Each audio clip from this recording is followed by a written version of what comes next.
Tonight's presentation is titled Flying a Jet-Powered Glider and the Sub Sonex Jet. Our presenter is Jeremy Monnett. Jeremy is the Sonex Aircraft CEO. He holds a private pilot certificate with glider and float ratings. And he does have a letter of authorization, LOA, for a Sub Sonex. He has a mechanical engineering degree and joined Sonex in 1998 and is a lifetime member of the EAA. Jeremy, thank you so much for being with us tonight. I'm going to turn control of the presentation over to you. Welcome everyone tonight. I know I've been doing quite a few of these webinars over the years. I really enjoy them. Again, I appreciate EAA's willingness to put these on, and I'm excited to go through what promises to be a very jam-packed presentation tonight. There's over 100 slides, so you're going to see I'm going to be moving very quickly at the beginning of the presentation through some of the history. Then I'm going to slow down, go through the meat of why you showed up tonight, which is to learn more about how you train or receive a transition training, if you will, for a jet-powered glider and for our own Sub Sonex jet. And then I'll speed up again toward the end of the presentation to talk about some of the sales aspects and other fun stuff that we have cooking on the Sub Sonex program. So it's really been quite a journey, and you're about to see through this presentation. It's taken a number of years and a lot of people, a lot of time and a lot of effort, but it has borne a lot of fruit, as they say, and it's a program and a project that all of us here at Sonex are extremely proud of and continue to be very excited about, one of a number of things that we have cooking here. First, I wanted to open with a brief history of the SubSonex project, and this was the topic of its own webinar, so I'll invite those of you that want to learn more about this history to tune into that or come to one of our future talks or events. But it all started with my father. My father, John Monnett, is clearly the driver of the project. It was always his dream to have a fun little jet that you could jump into, James Bond style, and go, what he likes to say, terrorize the neighborhood. We don't say that, especially with FAA folks tuning in. This is just a recreational fun thing. This is a little aircraft that, like the rest of the Sonex product line, is designed to go have fun. It's a very limited mission. There isn't that much gas, but there sure is enough to go have a lot of fun and do those short hops to the flying breakfast, etc. So you too can be James Bond. So brief history. Here is what most of the people, most of the general public first saw the SubSonex, was when we literally rolled it out of the hangar in July of 2009 at our open house event. And we were very pleased with the turnout, with the excitement generated. Quite a few changes followed in short order. But the fundamentals were there. We did a static load test before you saw it unveiled in 2009 in typical Sonex fashion to prove that the wing was good and the rest of the structure, the thorough engineering, was complete. And it originally showed up and was rolled out of the hangar with this little Heward MicroJet engine. And we found very quickly that this engine just was not, it wasn't delivered as promised. It just could not make the project go. So that was an early issue. Through researching other engines that we could possibly use, we met this gentleman named Bob Carlton, who's become a very good friend of ours. And this is him flying his Super Salto jet, which many of you have seen perform here in the lower right-hand side. Here he is performing at AirVenture. I think this was probably around 2009. And then up here is his night air show that has become quite famous for, and his Vertigo air shows with his wife Lori. Very cool stuff. So he became a good friend, and he happens to be the U.S. distributor for an engine that became the perfect fit for our project. And here you can see the first JSX-1, the same airplane you saw in the previous photo. This is late 2009, early 2010, so very quickly got the PBS engine, installed it, and it has become everything that the company has promised, and then some. How rare is that in aviation circles? I'm obviously a big fan. And here's, I think that's my father in there, taxiing for the very first time the SubSonex JSX-1 airplane with the PBS engine in late summer 2010. and those that came to workshops around Sonex workshops around 2009, 2010 probably were given a demonstration of the awesomeness of this jet engine and with starts and stops. Here's the basic specs that with the PBS engine, once we made that marriage, one that's going to last, these are the basic specs that were established. So about a 16-foot wingspan, 18-foot span, 16-foot length, 60 square feet of wing area, empty weight of about 380 pounds and a gross of 800 with a 250-pound thrust engine and about 32 US gallons. And that's late summer 2010. That's what she looked like. Our friends at MGL. Again, can't say enough good things about these guys. They've been there for us. That's what this panel has, MGL equipment in it. They've been a great supporter of the program and a great partner to Sonex Aircraft, and that's why we always take the opportunity to thank them when we have it. The SubSonex JSX-1 cockpit. So my father, shortly after by the way, the peanut project, which you may have heard referenced, is my father's joke about, you know, we've got a lot of deep fryers in Wisconsin. We got a lot of peanut oil. So he, knowing that this thing could run on a wide range of those kinds of renewable fuels, that's what he nicknamed this for a while. But soon it got a formal name called the JSX-1. And this is the cockpit from 2010. It has straight, flat sides on both sides, which actually gets a little restrictive when you get into the knee area. So that's the only reason I show this picture is the cockpit was pretty tight, which Monnett airplanes are famous for, but particularly the early versions. The newer airplanes are definitely bigger. So here was the first flight once we established this relationship with Bob Carlton, and he came out and really took it up and did the initial flight testing and the thorough flight testing, worked with us and the FAA to get a lot of hurdles cleared so we could get this thing going, and it's been a heck of a ride ever since, as you're about to find out. And there he is after the first flight, discussing what he thought of the airplane. It shares a Sonex airfoil, so a lot of what he was saying in this picture is what he continues to say today about the very good flight handling of the SubSonex. So how does it fly? Well, as Bob would say, like an airplane, of course, uses Bernoulli's principle like every other airplane.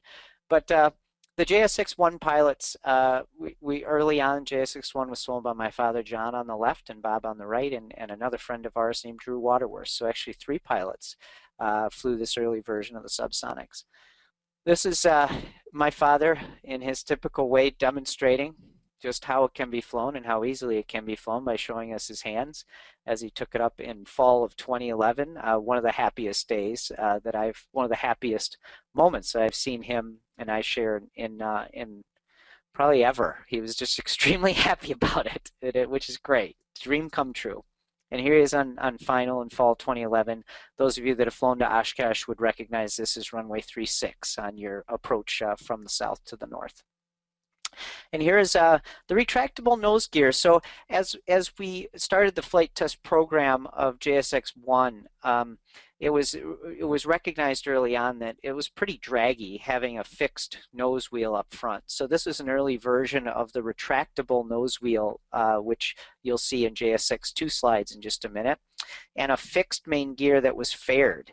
And that's just an interesting note. So while my father designed and installed this retract gear, he was then convinced that yes, this would be a good test bed to see what a more refined version of JSX-1 would perform like.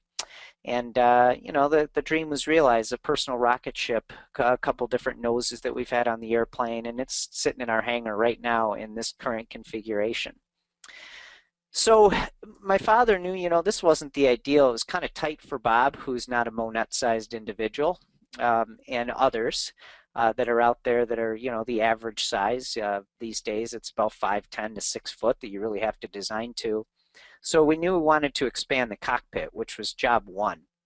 And this design and construction for that larger cockpit and a little cleaner lines for the overall aircraft began right away as the flight test program progressed on JSX-1. But this is the early 2012 3-view that we shared. And here is JSX-1 at the top with JSX-2, the more refined, cleaner, get the gear out of the way, and and really refine the product. So here are the JSX2 features. So this is comparing JSX1 to JSX2. They both share the PBS engine system, larger cockpit, a wider instrument panel, because a lot of people like to talk about avionics these days, and you need an instrument panel with an appropriate size to accommodate that. Ballistic parachute, great safety feature I'll be talking about in a bit, as well as the rotationally molded fuel tank, retractable gear and steerable nose wheel. Highly prefabricated, also nearly a requirement in today's kit industry to offer a product like this with the matched hole technology, and simple maintenance. A turbojet engine is extremely simple to maintain. So we began that in 2012. A key design element, which again we have with all of our Sonex fleet, whether they're folding wing or removable wings, they are able to be trailered, they're able to be transported. So these actually break at that center, leaves you a fairly narrow center section that you can put in a trailer. The brakes, I think, are a major innovation in this. It's kind of an integrated dual main gear with integrated brakes and shocks, and this was the original concept for how the retractable gear would work on JSX2, and this underwent not one, not two, but about 3 more major design iterations. And here's what it looks like today. This is the current gear with the air actuator lock system.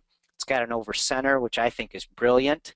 So the failure mode is if you lose air in your system, the gear will come down and lock over center. So I think that's an extremely good thing to have. The direct steering electric nose concept, that shows you that, and this also now has an air-driven main system, and this just shows you the evolution of things. You know, our design process and engineering process works like a lot of companies, where you start with a real simple thing, it gets complicated, then it gets simple again. But this is actually the first concept up here. And evolved into this, and now currently the nose gear looks like this. Fewer parts, very simple, only one moving part to the system, pretty cool. This is what the removable panels now look like today. We're using a lot of the 3D CAD technology, as you'd expect a professional aircraft company to do, and this SolidWorks stuff has really greatly simplified our lives in a lot of ways in making sure things fit properly in the first try. And of course, with the new wing design, with that removable wing panel at right here and here, this is the airplane turned upside down. And I'm not going to give you loads because I don't like to advertise just how strong this is. But if you count these bags and do this as a pause during the webinar when you play it back, these are each 50-pound bags loaded in sections through the wing. So without with even basic math skills and understanding G loading, you'll know that this is a fully aerobatic aircraft with a sizable safety factor for what we advertise. We're quite proud of that. And this is what the joint looked like after the test, completely intact, no gaps, no fastener pulls. It's passed with flying colors. Here's what the fuel system looked like in 2010. This is my father's early sketch. Looks pretty simple, straightforward. You could follow the fuel right to the engine, and this is what we absolutely love about the turbojet engine. It's just a very, very simple machine, device. And this is what the fuel system looks like today. It's the same basic fuel system when you look at the flow of fuel, but we wanted to take this opportunity to show the level of detail that's supplied in the SubSonex prints. And it's the thing probably I would pick among all the things that I'm proud of at Sonex. The level of detail in our control prints is unmatched, unparalleled. It's once you learn the drawing system, everything you need as a builder is there. There should be no questions remaining once you take the time to learn this. And we feel this level of detail on a print, this happens to be the fuel system print, JSX GO2 for the JSX2 aircraft. The fuel system is critically important to having a turbojet run, so we spent a lot of time on these prints and making sure they were refined. Also a note on safety, the rotationally molded fuel tank is, I think, one of the biggest safety features that we designed into our entire fleet of aircraft. And it's actually a plastic fuel tank that is a 40-gallon fuel cell. And you actually install what we call the OOPS fittings, but they're a two-part fitting that seals very nicely in a hole that you drill. So this is the undrilled top of the tank, and this is once you finish the fuel installation here. You can see the BRS parachute, which I'll talk about in a minute, right back there. And we actually took an additional safety measure, not just having this plastic fuel cell used in almost every dragster and racer that you can name, but also we're using this open cell reticulated foam supplied with the kit, so it's part of the price. And you stuff all these cubes, they're actually blue in color, the ones we use, but this is a good sample. You stuff it into the fuel, and it keeps the fuel from sloshing around, which you can imagine in an aircraft designed to be agile and flip upside down and sideways. Keeping it from sloshing is very important. And it also, if you would have a penetration, an unlikely event of a penetration with this plastic fuel cell, it would keep the thing from exploding. So it kind of like putting the fuel in a bunch of little cells. We think that's a very important safety feature. Also the BRS. With the way the CG works in the SubSonex, it's actually quite a simple installation to put a ballistic parachute in it, and the back of the turtle, the forward part of the turtle deck is actually a blast panel. So these are temporary fasteners here. They'll obviously hold through our G loads, but if you get in a situation, it will actually blast away and tear away. And you can deploy a BRS chute. That's also a standard package. Very, very cool safety feature, especially if for an airplane you're going to yank a bank. This is a nice view of kind of the skins missing for how the PBS engine gets mounted, the main and aft mount points. Here's a nice actual shot of the landing gear system, the over center links as they come down. And that's what the gear looks like retracted. And when my father was gone 1 week, the boys and I did a full weight and balance check on the early JSX2 prototype. Couldn't have been more pleased with the results. I wish I could tell you it was all skill, but there's always a little bit of luck involved in getting things to work out the way you want to in a prototype. But as you'll see in the weight and balance scenarios that our early customers will be doing, it's spot on, right where we want to be on the airfoil. And there's just the same shot, just from a different perspective. Really cool moment when you have your babies start to come together, where you can actually see them. And here is the JSX2 concept on the top, and we finally had some hardware with our prototype number 1 and prototype number 2 of JSX2. This yellow plane is the one Bob has been touring the country with, doing his aerobatic shows, and the gray jet currently resides here in Oshkosh and is undergoing some modification, but mostly completion, so my dad and I have something to fly and show off. Here's the SubSonex production floor. This was taken December 28th of 2014. Thank you to all the early customers who showed their faith in us, and we're proud to say we've delivered on that promise. This is 7 jets, you'll count, that were being built in our shop at the end of 2014. Many, many production parts that have worked through our shop. We have, again, as Sonex is famous for, a very complete packing list, individual control prints for each of our parts. We understand how to manage a project, run a project, have revision control, all those kinds of things. Very important when you're a builder trying to put something together. And we've even taken the time to get out the thermoforming machine. So all the little fairings that go for the counterweights on the aileron and the flap and the sides of the fuselage are all made out of plastic. So why you tuned in tonight? Flying a jet-powered glider in the Sub Sonex Jet, how exactly are you sitting at home going to get into a jet and fly it? Well, I'm going to tell you. This is the flow chart. You engineers are going to love this out there. So preparing yourself to fly a MicroJet, I even included time and cost budget estimates as I go through each of these steps. And they all obviously depend on the weather and schedules and location and particular needs of how good a pilot you are. But with the start is right over here on the left. So on the bottom here we have time starting now, advancing into the future, and with the stated goal of finishing, building, and going and flying a SubSonex. So you start here, and the first question is, are you a private pilot? You got a yes and no. Then we're going to go to some other steps over here. There's the first step. Are you a private pilot? Yes, I am. Okay, go to the next slide. If you are not, well, sorry, got to go get your private pilot certificate. And I'm not sorry about that. Everybody should be a pilot. So you go do that. Once you've done that, the next question on the flowchart is, do you have some jet flight time?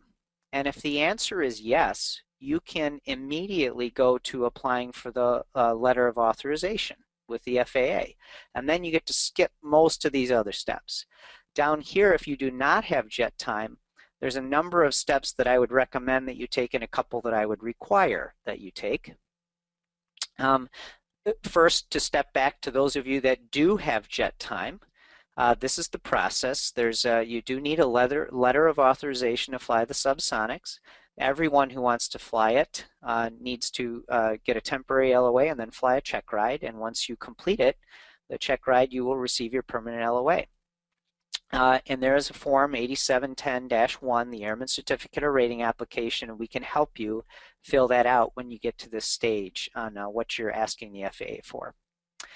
On a recommended action, and this actually has a tie at the top and a tie at the bottom, so whether you've flown jets or not, this is something I highly recommend, is obtaining a glider rating. This definitely has made me the pilot that I am today, and I believe it's something that most of the pilots that I'm most greatly respect and admire have some sort of glider training in their history. They just understand energy management, and I think it's a good thing to do. You can do it in about a week if you're a private pilot, and it costs you about $2,000 to $4,000 in that range. Money well spent. Here are some pictures from my personal archives. These are our friends at Skylark North in Tehachapi, California. And this is my flight instructor, Jim, and the proprietors of Skylark North, Larry and Jane Barrett. And this is our friend Zani with Pete loading him into a Schweitzer 233. And, you know, it's not a high performance aircraft by any stretch of the imagination, but you really learn what energy is all about, and you're always prepared for an emergency situation since you don't have an engine to begin with. We highly recommend also, this is action recommended, regardless of which track you're on. We highly recommend that you come fly with us in our T-Flight program. Flying a few hours in the Sonex, in my opinion, is the most valuable experience for getting you ready to fly a SubSonex jet. The SubSonex shares the same airfoil. It was designed by the same people. It's only going to take you about a day, and in most cases a half a day if you time it right. And it's going to cost you a few $100s to come and fly with our professional flight instructors in our fleet of aircraft. The first required step for both tracks, whether you've flown jets or not, is to check with your insurance agent. Too often, in being in this business for a long time, too often people make this an afterthought, and there are unpleasant surprises, especially when you have an airplane that you've invested money and time into that you want to go fly. So do this immediately. Our friends at EAA have an excellent insurance plan. We use it here at Sonex. Our SubSonex prototypes are insured under the EAA insurance plan. And we've worked with our friend Bob Mackey at Falcon Insurance. And I think it's a simple phone call to send your flight resume over and see what it's going to take regardless of your flight experience. Do that now. Now, the next thing on the timeline, and this is required for those of you that have not flown a jet, and that is to enroll in the BonusJet TST-14 training program. This PBS TJ100 same engine as we have in the SubSonex, and you're about to see the controls are the same, and the picture is about the same from sitting in the BonusJet. Here's the Super Salto back there with the PBS. It's going to take you 5 to 7 days. It's going to cost you a few $1,000s. But in my opinion, this program will completely and thoroughly prepare you to fly the SubSonex, the rest of the piece. Here's the contact information for Desert Aerospace. That's our friend Bob and Lori Carlton in Albuquerque. There's Bob's email, and there's his phone number. I'll repeat this slide later so you can jot that down. But what is the BonusJet training program? It's essentially a 2-seat glider called the TST-14 that Bob Carlton has taken the time and energy, and it's a fairly ingenious, in my opinion, installation of a retractable turbojet PBS engine in it. The flight program is set up to familiarize you with the PBS TJ100 engine and the nuances, especially like me if you're strictly a powered pilot or a glider pilot or both, to get you ready for what to expect, the differences between flying a turbine engine or a traditional prop-driven engine versus turbojet. My personal flight resume before I took the course, I had a few hours. I got my license in a 152. I had various rag wings, Cub, Vagabond, Defender, hundreds of hours in Sonex Aircraft. I am a float-rated pilot and a glider pilot, which you saw the slides from, but I had 0 jet turbine time and 0 complex aircraft time. I'd never flown anything with a retractable gear before. I got into SubSonex and flew it.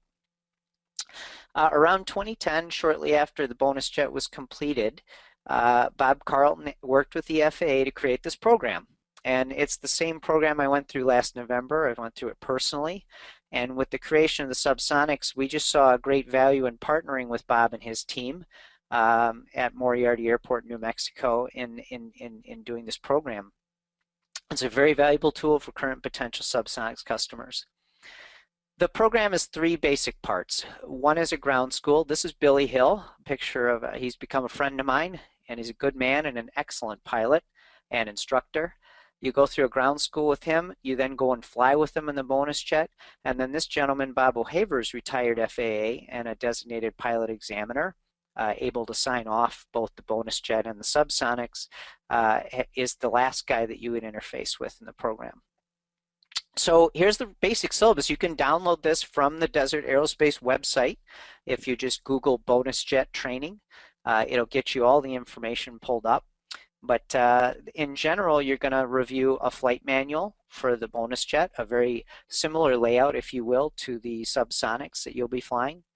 You've got an operation and maintenance manual for the PBS engine. That's exactly the same documents that you'll be receiving with your PBS engine with your SubSonex.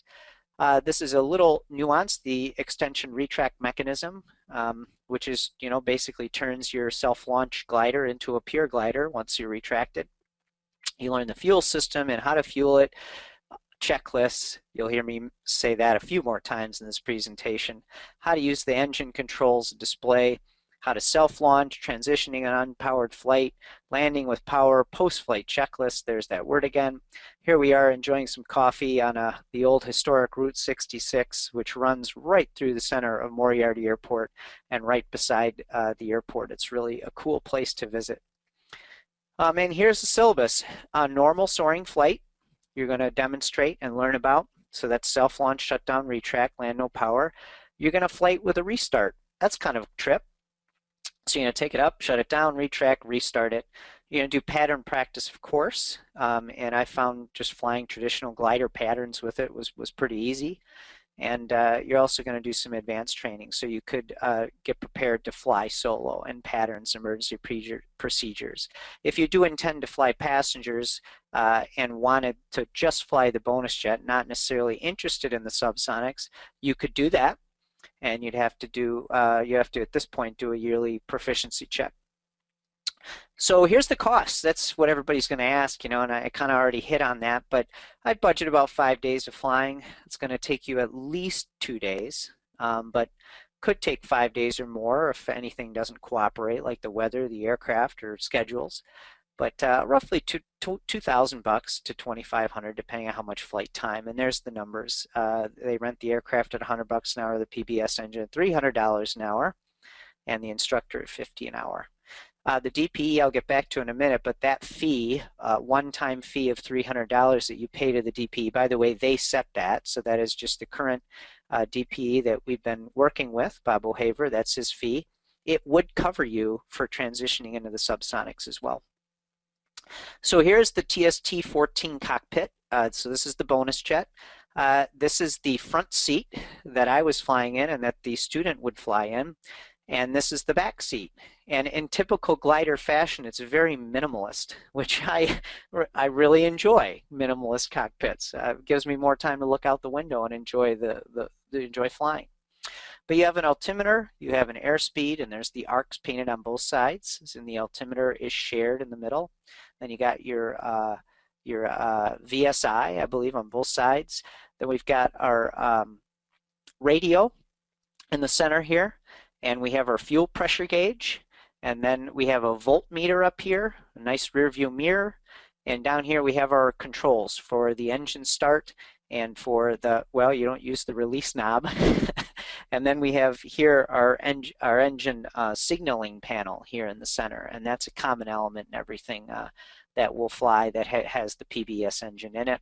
Now, the left-hand side, this is, you could just see it in this picture, but that is the throttle control knob. So that's just like having the throttle control unit in your left hand, just like you would in a SubSonex. So I just think it's an awesome, perfect training platform for learning it. The most important thing I learned in flying jet-powered aircraft was using checklists. With the fleet that we use, there's only a few things you really have to remember in flying a Sonex type aircraft. So it's easy to keep the checklist tucked away as you learn the airplanes, but this is a necessity, and it gives you literally, you follow a step-by-step procedure, including all the things you learn in the program. These are nice little reminders, and I have religiously flown with them, both in the BonusJet program and then in the SubSonex, and they were extremely comforting to know that I haven't missed anything. There's some fun software available now with the advent of smartphones, and this happens to be a Cloud Ahoy that I took at Moriarty. These big green circles are the crop circles in the middle of the desert. So this is from Google Earth download, and you'd see it even maintains a flight profile. It kind of knows when you were in kind of a climbing, flying attitude, when you were doing red, which is you were getting slow, which you see again down here on landing, and even tells you where you tracked. It's just really powerful stuff for learning an airplane, learning speeds, and then when I got home to Oshkosh, being able to review what I did and remember it when I went back out to fly the SubSonex. So there's obviously a lot of other fun stuff. If you're going to take a trip out to Moriarty to see Bob and the guys, and you budget 5 days, you have a few days to kill, there's just a ton to do there. So, you know, you could ski or take the tramway or do all that kind of stuff too. So back to the new pilot timeline, just to make sure I thoroughly covered this. So you start here. Are you a private pilot? Hopefully you are. If you are, you can skip that step. Do you have jet time? Let's say you don't. So you go down this track, and I recommend you still get the glider rating. I recommend you come fly with us in the T-Flight program for a few hours. Require that you check with your insurance agent. Now, we hate unpleasant surprises, and require, in my opinion, to enroll in the BonusJet program, which seamlessly brings you over to do the temporary LOA for the SubSonex, and that's good for 60 days to finish and go fly your SubSonex.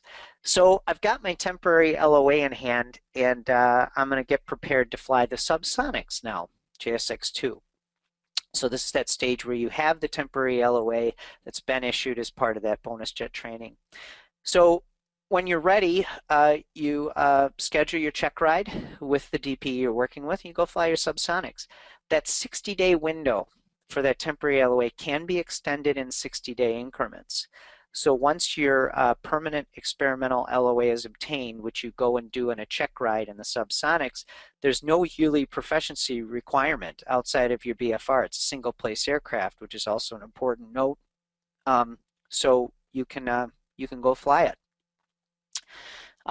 We did it. We had 4 new SubSonex JSX2 pilots fly in the same day. This is February 1st of this year, so just a few months ago.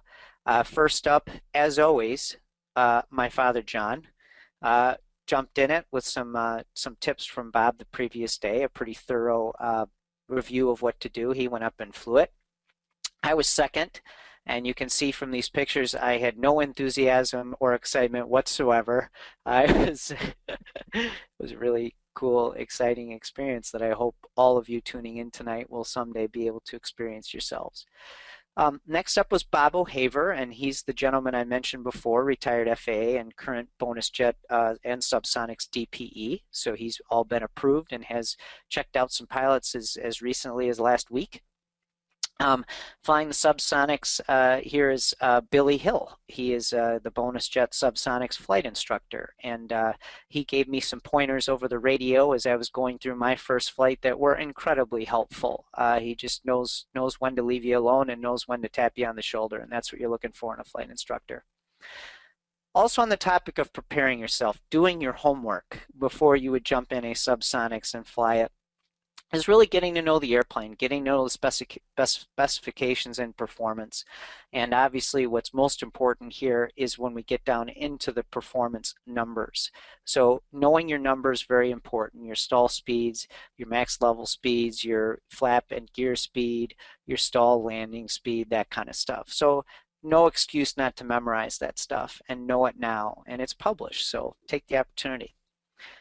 You already saw the picture of the BonusJet cockpit, and you're going to see this has a few more lights and bells and whistles, but not that much more. It's still very much a minimalist cockpit for what this airplane is, and more than enough for you to accomplish the fun recreational mission. But in the center panel here, I'll just talk about briefly, and I have blow-ups on the next slides where we can talk more about it. But on the left quadrant, we have mainly all the switches, the power switches, instrument switches. We have the landing gear switch, which now has a guard on it. We have the indicator lights, which are now just green or red. We have our main flight instrument. And now with the advent of this touchscreen technology, everything you need is there. On the right hand side you have your cabin heat information. In the center we have our trim, we have our BRS handle, which you see that the safety tag is installed. We have what we previously talked about, the signaling panel for the PBS display, our radio, and then we have our radio inputs and our oxygen system. And there's what the display looks like lit up. You can hit this little test button, which is on your pre-flight checklist, to make sure all your lights are working. And you have just a few simple buttons. On the left side is your percent of RPM, and most of the time you're going to be flying here at this 90% level. That's your most efficient level. You can push it up to 100 for just a few minutes.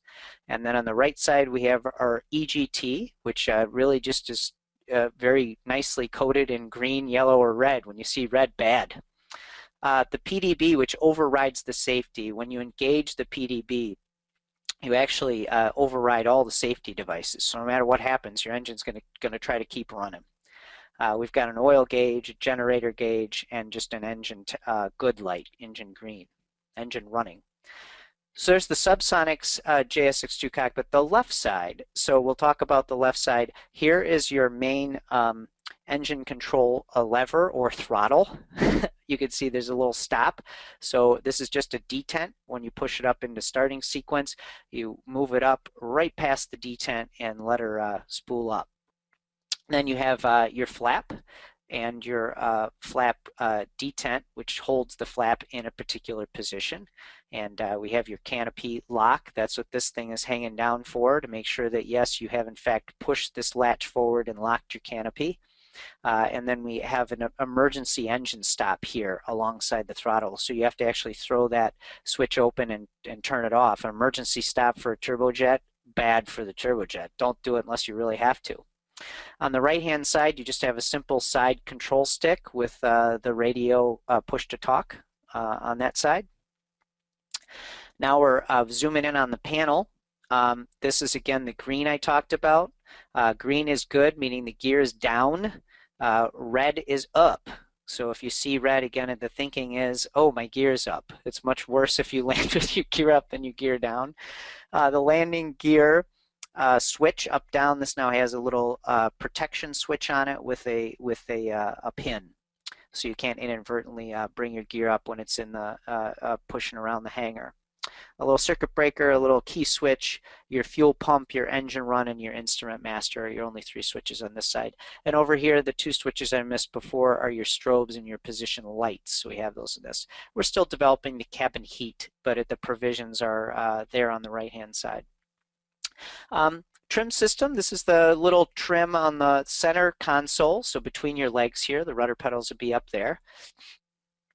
The BRS deployment handle here, the engine display, the signaling panel we talked about, already talked about the features of that, and the only two buttons are the test and the PDB. And then you have your radio and your oxygen. We put the bottle just forward of this on the tunnel, and your audio plugs with your pitch trim. So very, very simple cockpit. This is probably the meatiest slide, this one and the next one, for the whole presentation about preparing yourself to fly the SubSonex and getting specific. So Bob O'Haver, the DP, has worked with the FAA to develop an actual check ride regimen. So he knows what he's looking for, and he's going to kind of make sure, look for those things as you fly with a GoPro camera, so he can observe how you're flying the airplane. It's kind of using technology to make sure that we cover all the bases. These items will be brief during transition in the process, but a partial list of what you'd be expected to know. The weight and balance, you have to obviously be able to check that, know whether it's within limits.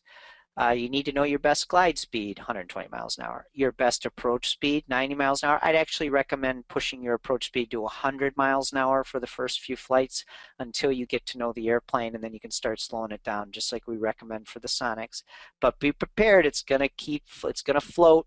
It's going to float, just like the Sonex does, but particularly because even at idle, you're generating thrust in this engine, so you have to plan ahead with a turbojet engine. You have to know your general specs and performance. I already covered that. 90% is the most efficient RPM setting. You shoot for this for accomplishing your maneuvers, and who wants to do maneuvers too slow anyway? Your checklist, show that you're using them, so he's going to have an eye in the sky and make sure you're actually using your checklist and understand them. How to taxi, maintain your speed, the flight portions observed from the ground, and he has a required maneuvering list. So he actually handed my father and I, before our check rides, our actual required maneuvering list that we had to demonstrate for the camera in order to pass the test. Typical maneuvers similar to that: steep bank turns, stalls, clean, dirty, that kind of stuff, missed approaches. He'll give you that list at the time. The general flight recommendations for those who have flown the SubSonex, from those who have flown the SubSonex. For taxiing, you want to be nice and easy. Feed the throttle in 75%, wiggle the rudder, let it accelerate slowly. You kind of have to anticipate uphills because unlike a regular throttle on a propeller-driven aircraft, when you go to advance the throttle, generally things happen quicker. You get input quicker, power. So you have to kind of plan ahead a little bit more with this. The newest version of the TJ100 engine that all of our customers have right now, and we have here in our shop for the gray jet, it runs a little over 50% RPM. So it generates 40 pounds of thrust at idle. So in an emergency situation, one of the things you're going to do is shut the engine down, which will greatly reduce the thrust. Otherwise, you're going to plan ahead, because even with 40 pounds of thrust, easy to land the thing if you have a proper approach. Pulling the brakes on this is when you go to roll out. 70-80, let it sit. 90% roll with brakes. 95% release off. Ease up to 98. That would be a takeoff roll.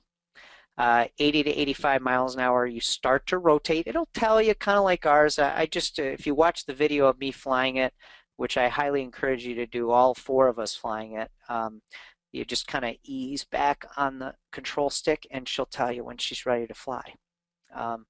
This guarantees enough tail authority if you allow it to accelerate on the ground, which is very important for controllability once you take the air. Be ready for the acceleration. So as soon as you depart the ground, once you bring the gear up, it really cleans up in a hurry and goes.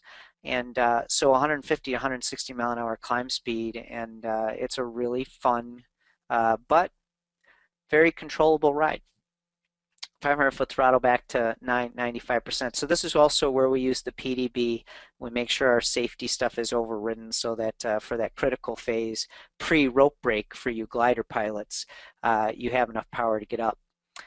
Enter the pattern, slowly throttle back with the gear on button, and then slow to 130, hit the gear down, deploy the flaps. And slips are okay. Airspeed reads high because your total energy and your pedostatic is right in the nose. So it gets a little blanked out. You have to be prepared for that. And rounding out at a glider height, so touchdown as low as 70, but I don't recommend it. I think best touchdown speed for almost all of you tuning in tonight is going to be that 90 miles an hour I gave you. We're very proud to have delivered the first 7 kits of the SubSonex. This shows you what the kit looks like and the little trailer that we also delivered the first one in, and these are the miscellaneous boxes of stuff. It's a very, very complete kit. And this is what it looks like in the trailer that we worked with Triton trailers on equipping with the wing cradles and everything. So now's the time. Now is the time to prepare yourself for a sales pitch. But Sonex is obviously your sponsor tonight, and I really believe in this product. Most that have followed this project from the start and know me and know my family know that I've probably been the chief skeptic of the SubSonex project, and I have been completely won over, and it's just something that's going to be a successful product over the long term with what we've been able to put together with our team. So you can reserve now for 2015. This is a limited edition. We are not going to produce hundreds of these. We're not. We are going to produce a limited edition, so the best way to guarantee it is to get your order in soon. But here are the basic features. It's a $130,000 base price for these slots this year. It's listed on the 51% approved list. That's all done. It's again, we already delivered 7 of them, so the next ones are going to go even faster and have even fewer squawks in the packaging, etc. But the fuselage and wings are done, and the canopy assembly is complete. We also are still offering this ultra quick build, which is essentially building the tail and control surfaces and installing them for you. So you still have plenty of fun left, but you'll be limiting yourself to the experimental exhibition rules if you go that track. And there's the BRS system, which we've included as a standard feature in that price. Very important. Optional oxygen system. That's a cool thing to have, especially if you're going to be flying at high altitudes a lot, which I think is really fun with this product. The Avio burst lights, which are the LED lights, we have those as an option. We have the trailer as an option, about $7 grand. The leather seats are about $500. And then this is the MGL IEFIS we've been talking about. And if you add up the radio, the transponder, the SP6 artificial horizon thing, the Explorer touchscreen, that's a pretty good value for a full-up package. I don't know what that would have cost 10 years ago, but probably similar equipment 10 years ago might have been $30,000 to $40,000. It's amazing how affordable this is. So this is another, switching gears again back to the documentation. I wanted to linger here. This is the main landing gear detail and installation print that our engineering team here at Sonex has spent a tremendous amount of time on and getting refined. And you can see everything's labeled, complete bill of materials with quantities of each side, and a very visual isometric view, if you will, of how things go together. Don't be intimidated by this print. The control system is by far has the most information on it, which is why I picked this to show you the level of detail. But also the control system, for those of you building a SubSonex and those of you planning to build a SubSonex, it's the most important.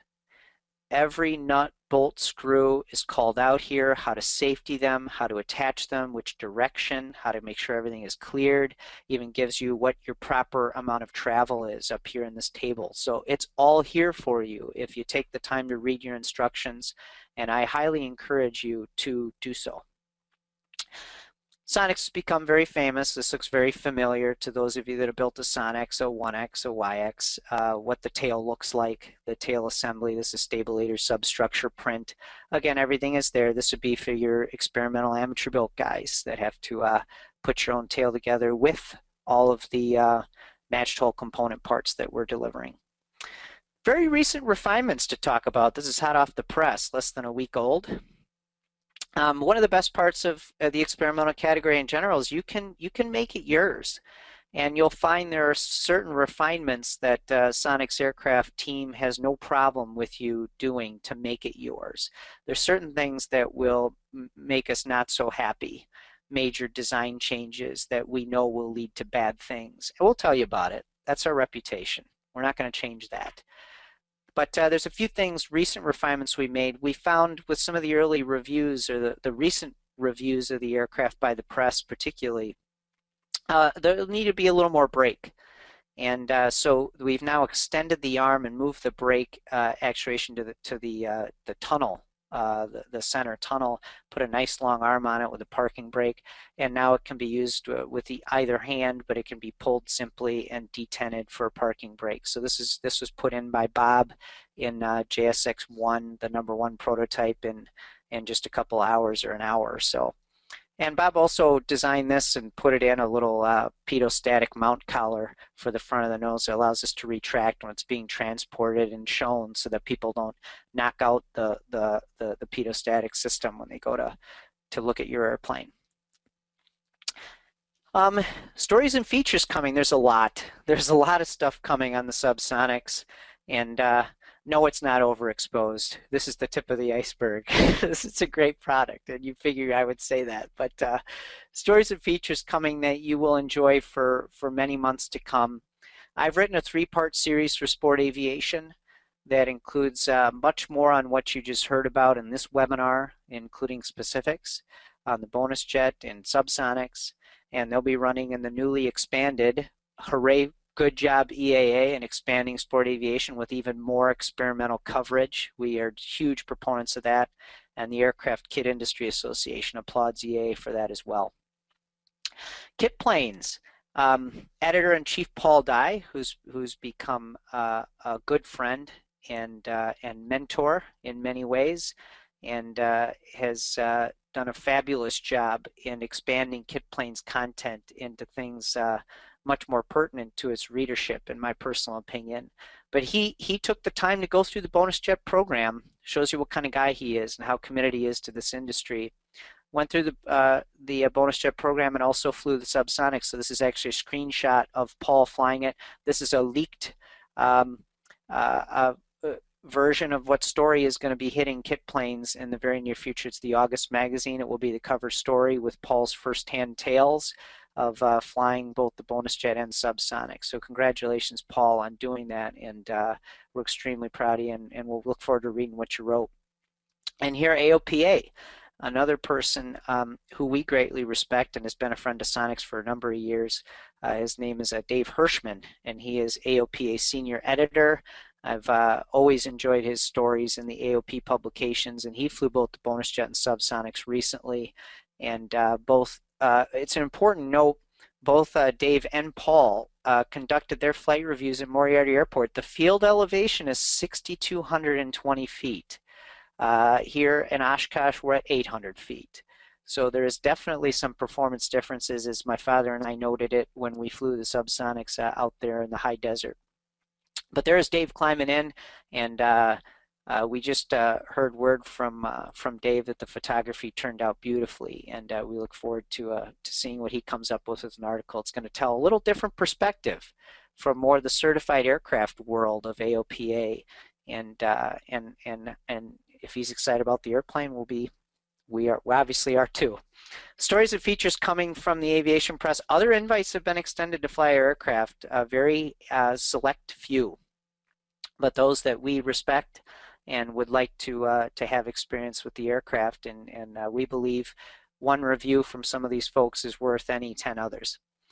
Microjets are currently incorrectly grouped with heavy metal of current and past military jets.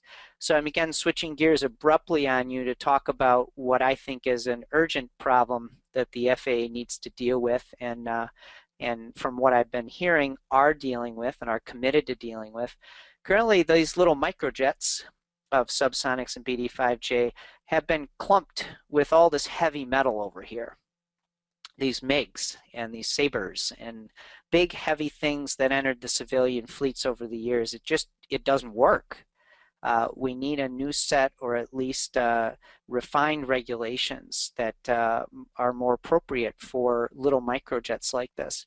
So I'm going to linger on this slide, and this is something I hope everybody tuning in tonight will be able to spend a little bit of energy on, and hopefully get this, what I believe will be a long-term successful category of aircraft, and that is a microjet. And so we took a swing at a definition, kind of like when we were among a pretty big group that refined the sport pilot definitions and tried to work those.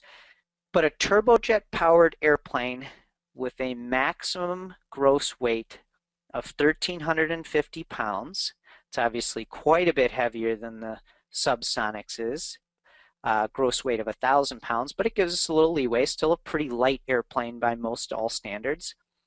Engine thrust of no more than 450 pounds, continuous thrust, and maximum landing configuration with a stall speed of 61 knots and a maximum of 2 seats. It's a very simple definition, but we feel this will very successfully and simply form this red dividing line between what we feel should be a microjet category and get us separated with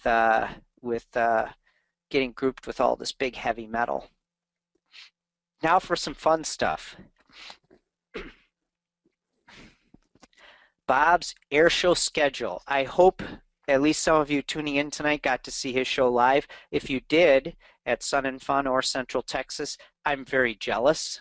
I can't wait to see it. I got to see him do some practice while my father and I were out there in February, but I absolutely can't wait to see the show, and everyone that's seen it has raved about it. He's going to be at Rocky Mountain in Aurora, Colorado, end of the month. He's going to be just signed on to the South Plains Air Show in Texas, in Slayton on June 6th, and he, of course, will be at EAA AirVenture and prepared to do his beautiful aerobatic show, something that we're openly bragging about nobody has ever done in a microjet. So watch the Sonex and Vertical Air shows for shows being added through the season. Those of you that signed Bob up to your shows, congratulations. You are a very progressive-minded individual who's interested in giving the public what they want.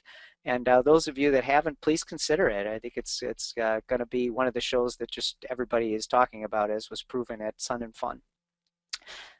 Dean Copeland, this gentleman in the orange shirt, both these pictures. He showed up at Sonex one day and just said to my father and I, said, I want to build a scale model of your SubSonex, 40%.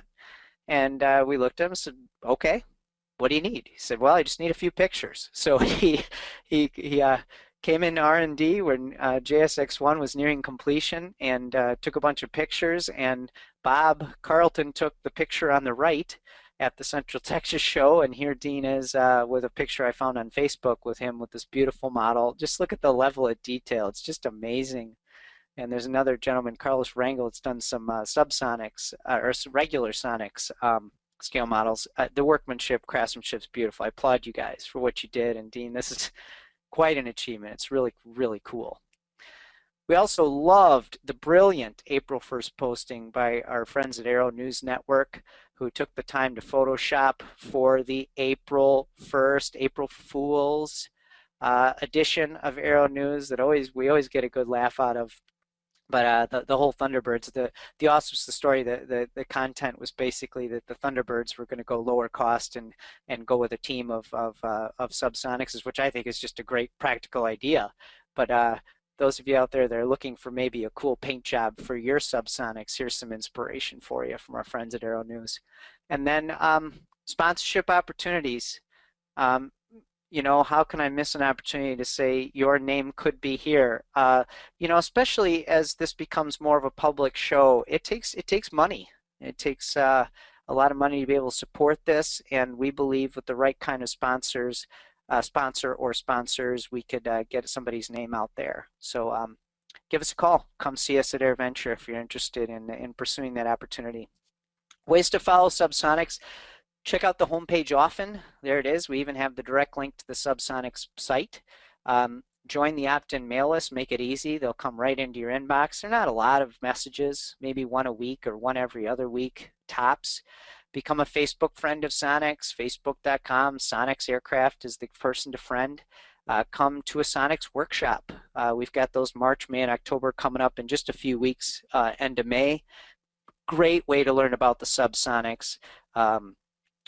Great way to see all the stuff, fun stuff going on here. And come to AirVenture, of course. Friends at EAA do a great job of that at the end of July, and see Bob's beautiful routine.